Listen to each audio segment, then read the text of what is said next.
Alright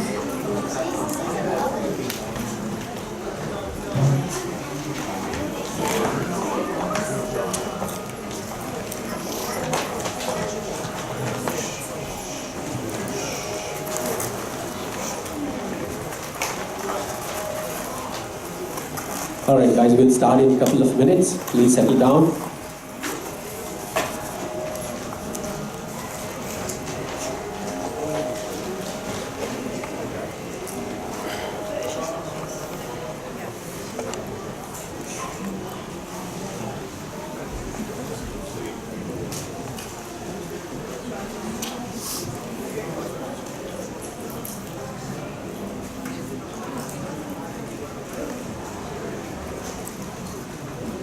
Okay, hello all.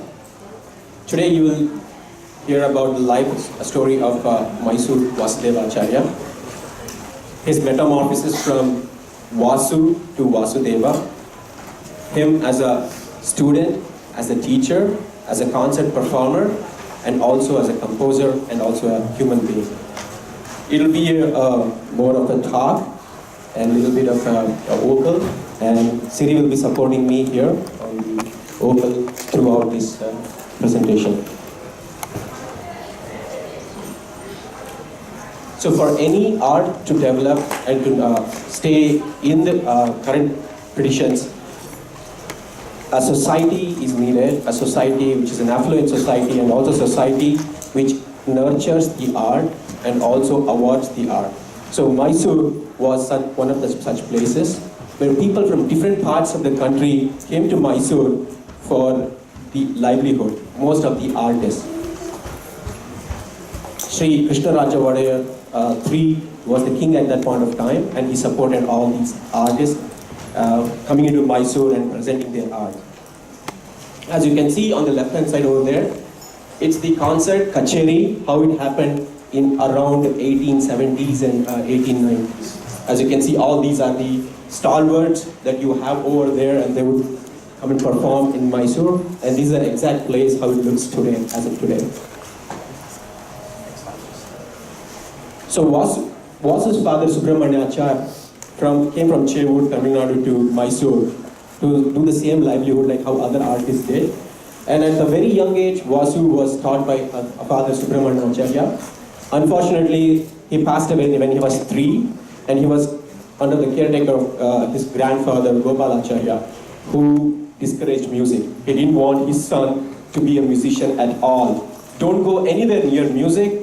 Music was not meant for such type of people. So he wanted him to be a Sanskrit scholar. So he sent him to Periyasamy Thirumalacharya, Sanskrit teacher, who is a teacher at the Maharaja School of Sanskrit. And then Vasu still loved music. All he wanted to be a musician. He had a neighbor called Subbaraya who was an Asthana Vidwan. He went to him and said, "Sir, can you teach me music?" Subbaraya said, "Yes, of course, why not?" So he started music lesson. He was the first guru, and Gopalacharya came to know about this, and then traditional to Vasu, saying no more music, no more teaching, no more learning music. So time went on. What happened was they changed the curriculum in the Sanskrit school. They gave something called an elective. Remember, the electives was started in 1860, right, around 1865. So the elective was this. It was not a choice of a student, it was a choice of a small kid who would go pick 2 sheets from a hat and then he would give to the kid. This is what it is. So when Vasu's turn came, so a small boy went and picked 2 sheets. One was Sahitya, the other one was Sangeeta.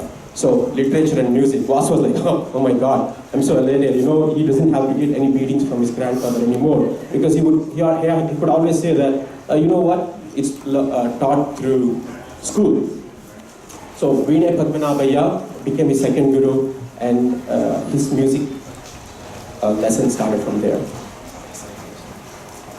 Early influence, because of the Mysuru, Patnam, Subramaniam Iyer, Mahavaidyanatha Iyer, Vinay Seshana, and Vinay Suparna and Vinay Sheshana, they were all giving concerts in Mysuru. So as you kids are hearing the musicians who come here in this place, those times the kids were listening to Patnam and Mahavaidyanath Iyer, Vinesh Session and Vinesh Suparna give concert. And Vasu's, he would hear these concerts and then he would be so influenced by them. He described Patnam as a Gambira Ane, that's means an elephant which is walking slowly with so much pride. Because Patnam would sing only in Madhyama Kala and he would be so amazingly going to speak with that. And he would describe Mahavaidyanath Iyer as a racehorse because Mahavaidyanath Iyer could sing fast sangeetis like anybody's business, right? So he thought that the perfect musician should be a combination of Patnam and Mahavaidyanath Iyer. Unfortunately, they both didn't like each other. So it was very interesting. But these were the influences for Mysore, for Vasu at that point of time. Okay. Because Vinesh Seshana was very famous, he would take artists with him to different parts of the country, or most likely to the southern part, Kerala or Tamil Nadu. One such occasion appeared and then he took Vasu. So they go to this Coimbatore and Vinesh Seshana gives an amazing concert. Vinesh Seshana is extremely good in doing tilanas. He has composed many tilanas. And Siri? Tirana tanadim tadirana, tirana tanadim tadirana, nadirdirtani tom tuidirtani tanom tadara tirana tanadim tadirana. After the concert, Sheshana looks at Vasu and he tells him, here is the next beacon of Mysore, Vasu. Unfortunately, it was said sarcastically because Vasu was not trained in music. But Vasu thought it's like an invitation, and then people there was like, oh, come on, let's sing a song for us. So Vasu goes and he starts. Oka mata, oka banamu, oka mata, oka banamu, oka patni vratude, oka mata, oka banamu, oka patni vratude, oka mata, oka banamu. Siri sang it so gracefully here, but Vasu did not. So in Coimbatore, the guys in Tamil, they said something to Vasu, but Vasu didn't understand Tamil at point of time. So basically they were asking him to stop because he sang so badly. And so they tapped him on the shoulders since they did not understand, and they said, stop, that's enough for you. And what hurt Vasu more was Vinesh Seshana was in the corner and he was laughing. He pulled a joke on the guy, so Vasu was really furious. And then one thing about Vasu was he's a very, very determined person. So at that point of time, he's also really good in something called Ashu Kavita. Ashu Kavita is an extempore. At that moment, you compose something. He composed something in Sanskrit which formed like this. Adishesha is mighty, but mightier is Vasudeva, who reclines. It's like Adishesha is a snake and Vasudeva is a Vishnu. So he says, Seshana, you may be good, but Vasudeva is better than you, kind of a thing. So Seshana got really angry about it. So they came together in a second class from Bangalore to Coimbatore in a train, and Seshana says, now I'll go in second class, you go in the third class of the bogie compartment. Vasu gets angry about it, and he says, that's not fair. So Seshana is like, I'm sorry, I know this is what it is. Then Vasu says, you know what, I'm going to learn music from you. And Seshana says, look at you, Vasu, you're good for eating, look at your sharira, you're not meant to do a struggle like a musician.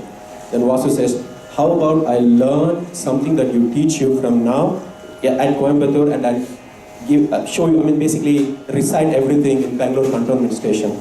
Seshana says, okay, if that's the case, then I'm going to teach you only once.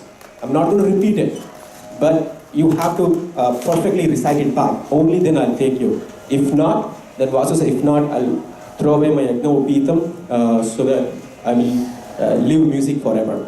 Hence starts the first lesson, a long distance lesson learning way before Skype, from Coimbatore to Bangalore.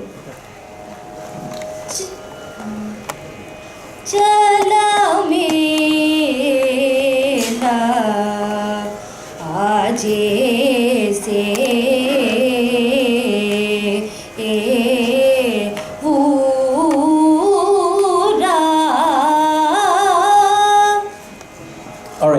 happens from Erode, Salem, Krishnarajapuram, Kamasandra, Kengeri, Bangalore station. So every time he sing, he would teach a line, and then he would go back in another station, repeat the line, learn a new line, go back in his bogie, practice it, come back again in the next station and recite it. So at the end in Bangalore Cantonment Station, he basically recites the entire thing beautifully. Sheshana understands what he did. It was a mistake. He hugs him and says, Vasu. He would call him Vasu. Vasu, I'm really sorry. I'll teach you. And I know after my time, Mysore is yours, right? So that's what the statement that Veena Sheshana made. By the way, does anybody know who's the composer of Chala Melara? It's Nattatala Varna. It's King Swati Thirunaal, right? So I have some tambourine seeds here. Vasu witnessed right in front of him how Veena Sheshana used to perform or practice, right? He would have 100 tambourine seeds, and he would keep one tambourine seed, and then he would practice his varna. Once he perfects that varna, he would keep the tambourine seed away, and then practice again. So every varna, every day, he practiced for 100 times. So Vasu would sit in front of him and then learn this ethic of an artist. To be a great artist, you have to do practices, and then he got this from Veena Sheshana. And also, he would observe something more from him as well, which I'll explain further. Okay, location. So now, Vasu is around 16. His ingita, that means his yearning to learn music from Patnam is so high. He says, I'm going to do anything I can to learn, right? So he knows Maharaja visits Chamundi Hills temple, and right at the bottom of the temple, every Tuesday and every Friday, Maharaja comes there to do the aarti, the temple. So every Tuesday and every Friday, Vasu goes to near the temple from morning till evening, and he stands like this. The king would come and he looks at somebody standing there. But what happens is, like, after 6 months, you can't ignore anybody standing like that, right? So he asks Vasu, who are you? What do you need? He very simply says, my name is Vasu. I'm son of Subramanya Acharya. I want to learn music from Patnam Subramaniam Iyer. Please give me scholarship. At that day, the scholarship was given to Vasu for 1,000 rupees and sent a letter to Patnam Subramaniam Iyer to learn music. Finally, to Tiruvayyaru. So while doing research, I figured out that Ayyaru means 5 rivers. I did not know that. That was something that I learned doing this research. So, place of 5 rivers. Vasu at 10 a.m. in the morning, he goes to Tiruvayyaru. It's pretty hot. Somebody had told me that there's a Pranatirthahara temple, and right next to the temple is Patnam Subramaniam Iyer's house. So he goes, and then Pranatirthahara is right in the middle, and he does not know it's on the left-hand side or on the right-hand side. So he goes to the right-hand side and then says, in his broken Kannada and Tamil, I am Vasudeva. I'm Vasu from Mysore, so I want to learn. A tall figure appears, opens the door, and the moment he hears Patnam Subramaniam Iyer's name, he bangs the door back. Vasu is like, oh my God, where have I come? I don't know anybody here. So then he goes to the left-hand side of the house, and he knocks, Namaste, my name is in broken Kannada and Tamil. My name is Vasu. I want to learn music from Patnam Subramaniam. And Vasu does something. He basically does a Sastanga Namaskaram before the person closes his door. Like, he did not know what's happening. And Patnam, it was actually, fortunately, it was Patnam Subramaniam's house. He opens the door and he's like, Vasu, no problem. He gets the letter, he reads it, I'll teach you. So Vasu is really happy, his dream has fulfilled. For the next 6 months, his schedule is this: get up at 5 a.m., clean the place, eat breakfast, listen to teacher practice, and teach other students. Other students are the stalwarts of Carnatic music. Does anybody know who Patnam Subramaniam's other students are? It's Tiger Varadachar, Ramnath or Puji Srinivasa Iyengar, Mysore Vasudeva Acharya, Bhairavi Kempegowda, and a couple more stalwarts who are all students of Patnam learning. So it's not only learning from students, learning from your fellow musicians also, right? So take Guru's Stotra, white sari, go to Kaveri, watch them, visit Tyagaraja Samadhi. I have zoomed in the map of Tiruvayur. I'm sorry if you're not able to see. This is the center of Tiruvayur, that's where Pranatirthahara temple is. This is where Tyagaraja Samadhi, and this is Kaveri. So his everyday schedule is to go here, wash the clothes, visit Tyagaraja Samadhi, go back home, eat lunch, basically listen to Patnam, practice, and then accompany him to the concert and listen and sleep in the veranda. This is a typical South Indian house. It's not Patnam Subramania's house, but I got something pretty close as described by the book. So Vasu is like 6 months, this is what I'm doing, no learning, right? Patnam understands that, and then he tells Vasu, the first thing of learning is listening. It's not told by your teachers now, it's told by the teachers who composed. All they told them was listen. And listening for 6 months. And then he started with his Begade, or Begada, in Varikitlam. It's a Varna. Patnam was known as Begade Subramanian Iyer because of his love towards that particular raga. So he repeats the 2 lines, one line for 2 hours, and then the student has to repeat back, and only when he finishes to his satisfaction he will go further on. So this is what Vasu wrote in his book about how Patnam taught him. He, in this case, is Patnam Subramanian Iyer. He then taught me his Varna. I learned it by heart in about 3 days. Yet for about 3 months thereafter, he did not take up any new lesson. He made me sing the same Varna day after day, first in slow tempo, then in medium, and finally in fast tempo. He would then make me sing the 3 movements in reverse order. After some days, he made me sing 1 hour of the Varna a day and explained to me the Raga Sancharas inherent in that particular avarta, and asked me to do alapana within the same swara structure and that avarta. At the end of the course, he said, Vasu, I don't have to teach you Begade separately. I have revealed the raga in all its minute details. You can amplify it now according to your own ability. So the teaching was done, 1 Varna, that's one Kriti, 1 raga, and that's it for 3 months, and then it's up to you now. You can do it however you want. One strict rules is, at any cost, you should not listen to anybody else. You should not go to any other concerts, it's only his teaching. And the practice was very simple, from lower Pa Panchama to higher Sajja. Because the teacher was good in singing Dhana Ragas, and his message to student was, start from lower Pa to higher Sajja, and then you will be able to sing as slowly in 3 speeds. That's all his practice was. Get up early in the morning and do this. This is Vasu's handwriting, and then his notes while he was at Tiruvayur. Okay, rules are meant to be broken, right? Vasu loves Mahavaidyanatha Iyer's singing. Patnam said, don't listen. At that point of time, during that time, the concert would happen at 9 p.m. in the night, and it would go morning till 3:30 a.m. or 4 a.m. That's how the concert would go, right?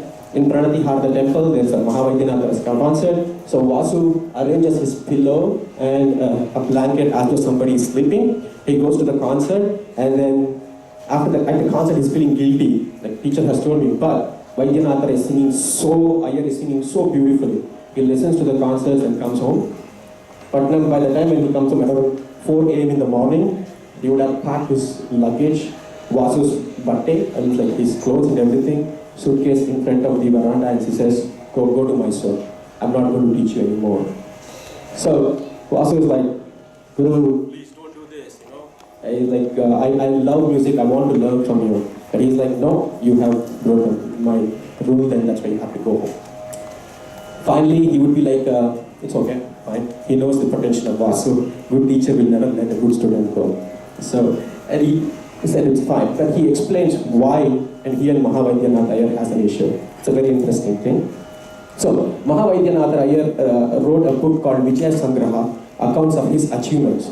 They both sit so close to each other. They both are learned from the same teacher, yet they both don't like each other that much, right? So, Vaidyanatha Iyer wrote a book called Vijaya Sangraha, an account of achievements.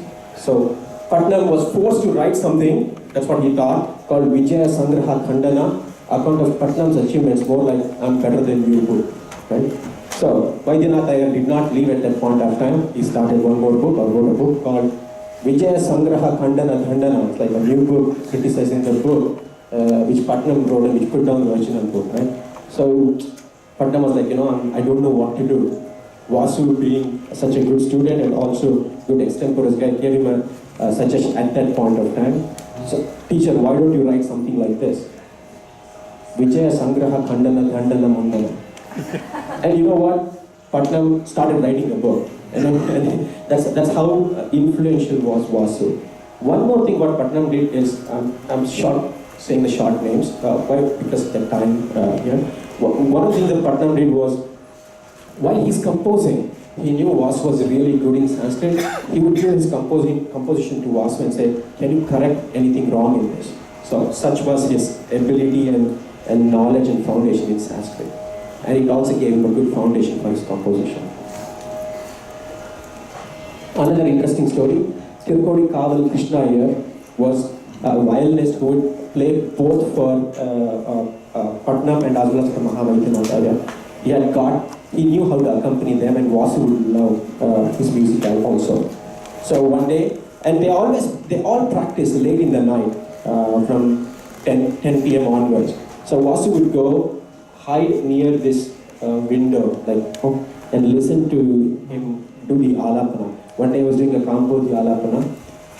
Tirukodi Kaval eats the pan, and then you have to spit out, right? He opens the window and spits out the pan. It falls on Vasu's head. And Vasu's like, I'm sorry, I should not have listened to your music. He's like, why are you sitting here and listening? Why don't you come inside, right? He's like, no, my teacher has told me not to listen to anybody, yet I have to listen to you, right? So, and he considers that as a Saraswati Prasada. These two people are more influential for Vasu's future. And he openly said that he stole Laya from Seshana and Bhava from Krishnaya, which was his comment. Next. Comes back to Mysore. His first metamorphosis starts here. The kacheri is happening very nicely. A lot of people, so Vasu is very content and happy in his life. In 1900, plague happens in India, and Mysore, a lot of people are dying. And his friend called Gopal Raja Ers, he's like, Vasu, you've learned so much, my friend, why don't you compose something? He's like, I don't even have time to practice what my teacher had taught me, why are you asking me to compose? There's a saying in Kannada, it says, Huvininda Naru Swargakke Hogutte. That means because of the flower, the thread also goes to heaven. He says, just because, for this compose, with your name, my name will also be there in history, which really happened, right?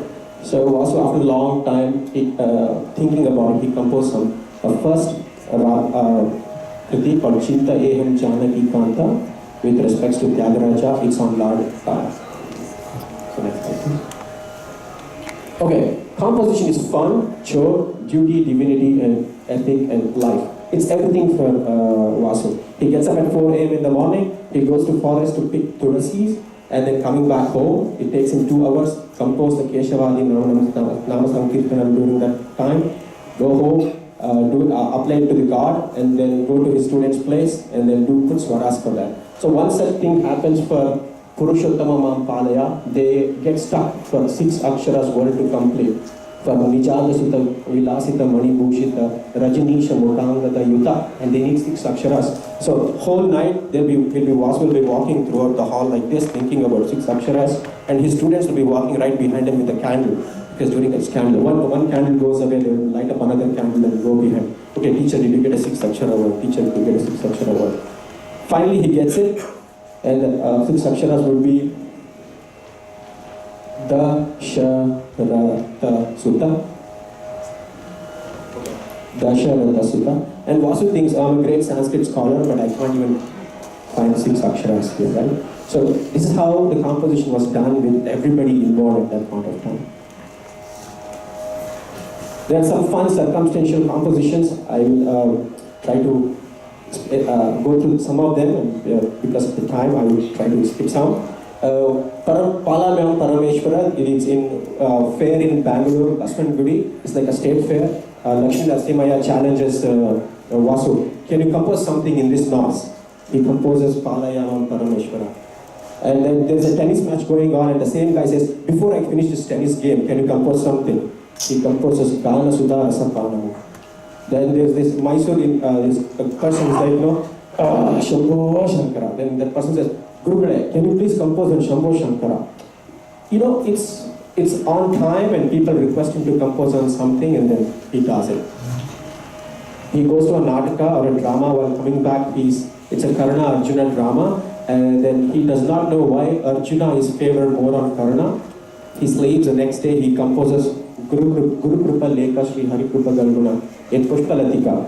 He says that Karna did not have Guru's blessing, and but Arjuna had Guru's blessing, right? So the next one is, somebody says Vasudevacharya's kritis are also easy, anybody can sing.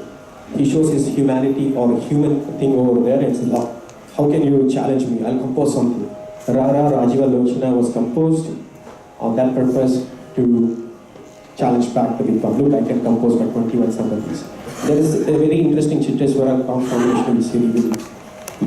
Sa pa da sa ri ga sa ri da sa pa da ga pa ri ka pa da ri sa ri ga sa ri da ri sa da pa ga ri sa da sa ri ga pa da ri sa da pa da da sa sa ri ga ri pa ga ga ri sa ga ri ga sa ri da ri sa da pa ga pa da sa ri sa da pa ga ri sa ga pa da sa ri ga sa pa da sa pa sa ri ga sa ri ga ra ra ra jiva lochana rama.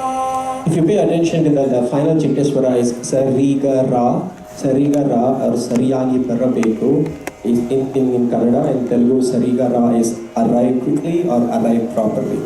His intelligence in composing Chitteswara also had meaning in it. I just want to emphasize about this one. Okay, inspirational compositions. The first one.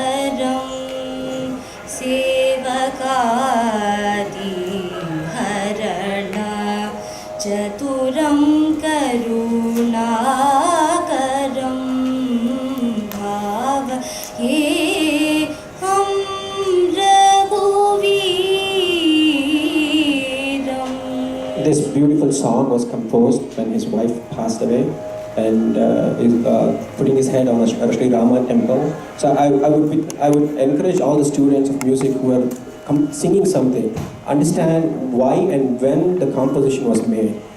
Sometimes if you sing this in such a peppy manner, in a more important raga and the louder voice, you really not going through the reason why the song was composed, right? So next, in 1940s, radio had some issues, and Vasudeva now, because he has already metamorphosed from Vasu to Vasudevacharya, he would listen to a lot of radio songs and movie songs, which were come in 1940, and he loved one amazing song from Rama Rajya. It was a movie in 1940s,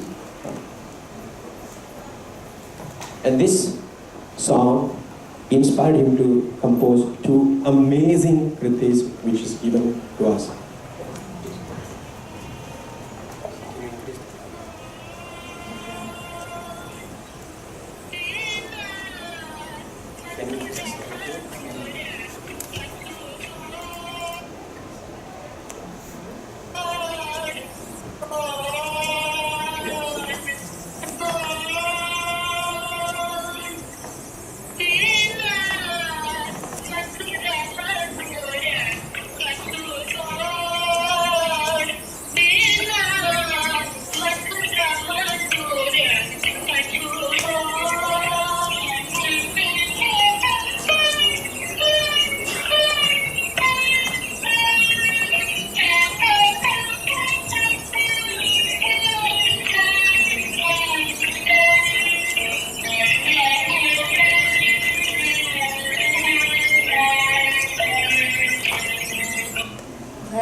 without this song would not have been there.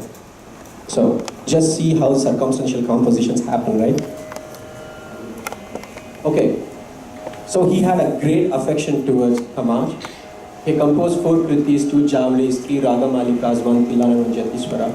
So this particular composition has the humility, divinity, intricate chittaswaras and everything. So singers who sing this, they say that you don't need an accompanist to sing this particular song. So when M.S. Subbulakshmi sang this song, he said that I feel like I'm a poor father who gave away his daughter for marriage, and she comes back home adorned with a lot of jewelries. So he could not even recognize that it was his composition because it was sung so beautifully, and Siri is going to. Sitapate napai ni kabima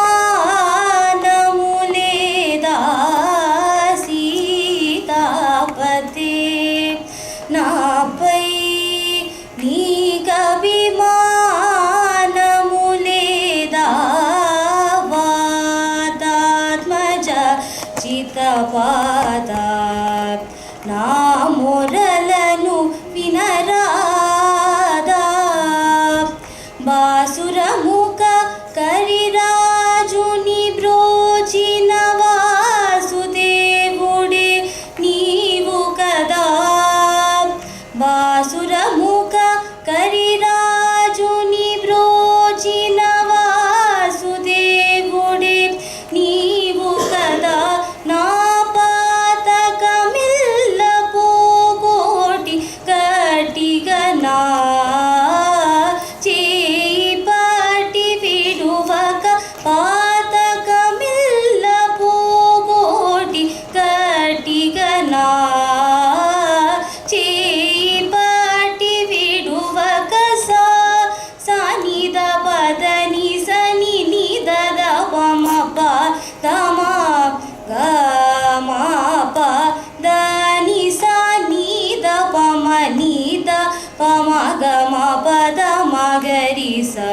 Samagama padama padani sasari ni sada dadani pa dama padani sani dapa magamani dani padama padani samagari sari sani dapa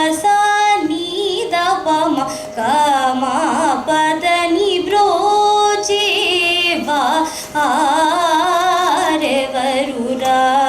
నిన్ను వినా రఘువర నన్ను Brochevarevarura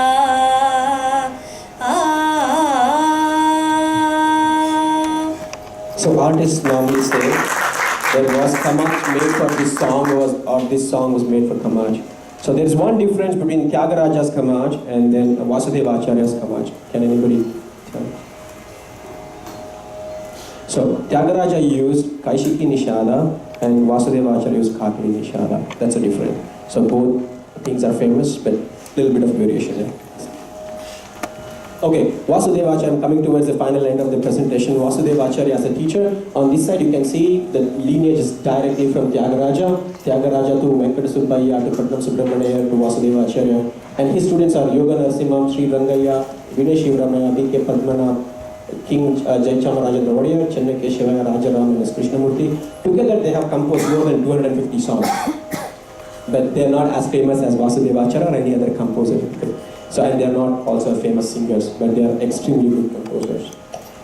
You can see Vasu in his teaching skill was very simple. He would be, unlike his predecessors and other teachers, he would teach even young kids also. He did not say, I will teach only for senior kids. He would teach young kids as well as senior kids. So I have some to show his recognizing the talent, and without Vasu, one more talent would not be there, or most likely.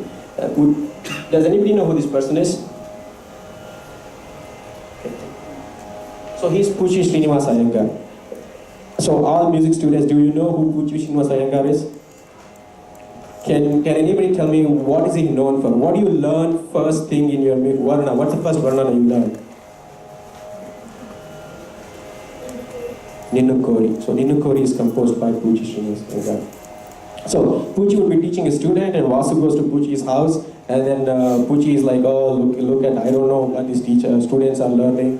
Look at this one kid who's sitting in the corner, he doesn't even learn anything. He's so disinterested, I don't know what I'm actually sending him back home. But at the end of the practice session, Vasu says, no, that is the kid who has the most promising career, so be patient with him and teach him nicely and slowly. So Poochie is like, okay Vasu, okay Acharya, I will listen to your words and I will be more patient towards him. And that student is this performer here. And I was about to ask a question, but she typed it, that's fine. He's Ariyakudi Ramachudayagara, a great stalwart again. So Vasu was so nice to kids and people. It's like, have patience and they'll form into a better person, right? Okay.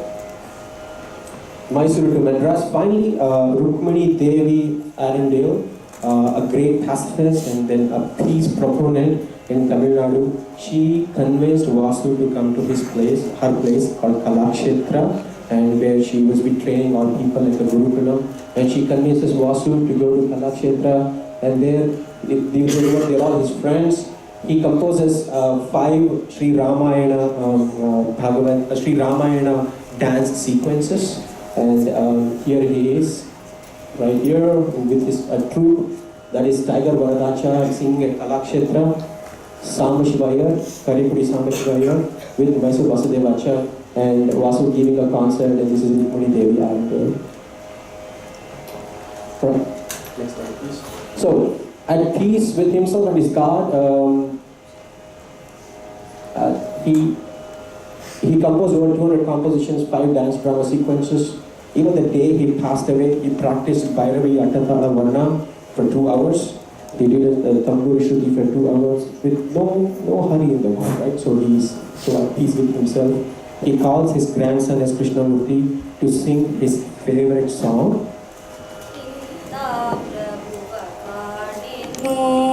ಈ ಜಗದೊಳಗಿಂತ ಪ್ರಭುವ ಕಾಣೆನೋ ಇಂಥ ಪ್ರಭುವ ಕಾಣೆ ಶಾಂತ ಮುರುತಿ ಜಗದಂತ ರಂಗನು ಲಕ್ಷ್ಮೀಕಾಂತ ಸರ್ವಂತರಯಾಮಿ ಇಂಥ ಪ್ರಭುವ ಕಾಣೆನೋ ಈ ಜಗದೊಳಗಿಂತ ಪ್ರಭುವ ಕಾಣೆನೋ. So right at the end of this song, he leaves this earth and goes to meet his Vasudeva, and peacefully, that's how he describes by his grandson as Krishnamurti.